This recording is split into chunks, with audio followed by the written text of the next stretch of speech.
institution background. The topic for today's discussion is the international organization and the international bodies which are UPSC asking again and again in their prelims, mains or in interview questions. So today we will be discussing about such of the international organization and which is ASEAN. So ASEAN and India, a strategic partnership for regional growth and stability. So before going ahead, we will be discussing one of the UPSC questions of prelims when it comes to ASEAN. So the question is, India is member of which of the following? Asia-Pacific Economic Cooperation, APEC, Association of East Asian Nations, that is ASEAN, and East Asia Summit. So these are the three options and your answers will be given 1 or 2 only, 3 only, 1, 2 and 3. That is all the 3 are the members.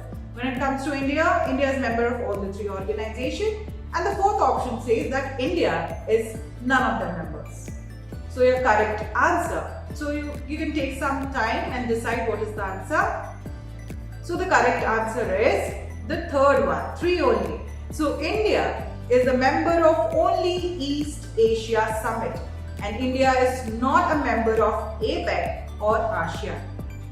We all know that when it comes to ASEAN or APEC, India is a very active member when it comes to bilateral trades, when it comes to treaties. But when it comes to the membership, India is not a member of ASEAN or APEC. Going forward, if we see the ASEAN of Southeastern, so the Association of Southeastern Asian Nations, that is ASEAN, is a regional grouping of 10 Southeastern Asian nations. And it was formed in 1967. So way back in 1967, ASEAN was formed. And what is ASEAN's motto if we talk about? It is one vision, one identity and one community. It emphasizes on commitment to unity and collaboration. With a combined population of 662 million and a GDP of $3.2 trillion. Yes, you heard it right. $3.2 trillion is the GDP of ASEAN altogether. And ASEAN stands as a dynamic force in global trade and development. And if we talk about what are the 10 members of ASEAN, they are Indonesia, Malaysia, Philippines, Singapore, Thailand, Vietnam, Laos, Myanmar, Cambodia and Brunei. So these are the top important countries which are actually the members of ASEAN. Many times we have seen that UPSC tries to confuse us when it comes to the Asian countries and when it comes to the different groupings of international bodies, whether it's G20, G7, ASEAN, BRICS, BIMSTEC. So you need to be very clear on this. For India, ASEAN presents significant opportunities for economic and strategic engagement. As a 3rd largest global market, ASEAN offers vast potential for Indian exports and investment fostering deeper integration into global value chains. As you all know that ASEAN is acting as the 3rd largest global market.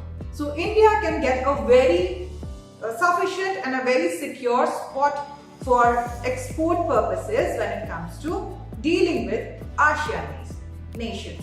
So India needs to maintain a very balanced relationship with such organizations. ASEAN's centrality to India's Act East policy and Indo-Pacific strategy ensures alignment of interest in trade, connectivity and security. Yes, we all know about Act East policy, right? And we also know that India wants to give its prominent role when it comes to Indo-Pacific region.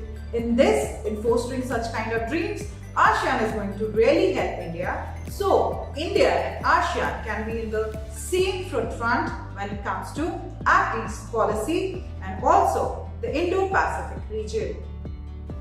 This collaboration helps counterbalance China growing influence in the region, enhancing India's strategic position. So when it comes to China, China is not only a bone of contention for India. China is also having a lot of conflict when it comes to Asian countries, and when it comes to Japan, when it comes to Philippines. So if we want to fight about the China's dominance in the Indo-Pacific region, then India and ASEAN need to again work together. Connectivity initiatives between ASEAN and Asia, between ASEAN and India, such as India-Myanmar-Thailand Trilateral highways.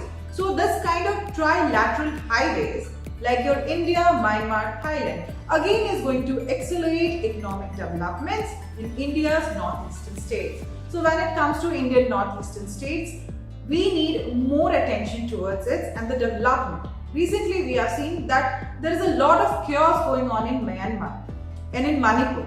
So we know that these areas are always having such kind of issues, and if we need good trade and connectivity in such regions, then we have to connect the ASEAN countries with the northeastern states so that there is a fulfillment of trade and opportunity for the newer generation. The more will be the job creation, the better will be the situation. So ASEAN's strategic location at the crossroads of global trade center, including the vital Strait of Malacca, further underscores its importance. Yes, the importance of ASEAN is also very important because of the location of trade, important trade locations like the Strait of Malacca, which is acting as a crossroad of global trade. So again, this strategic location becomes very vital for us, and we need to maintain good ties. I hope this topic is clear as of now. That's all for now. Stay tuned with us.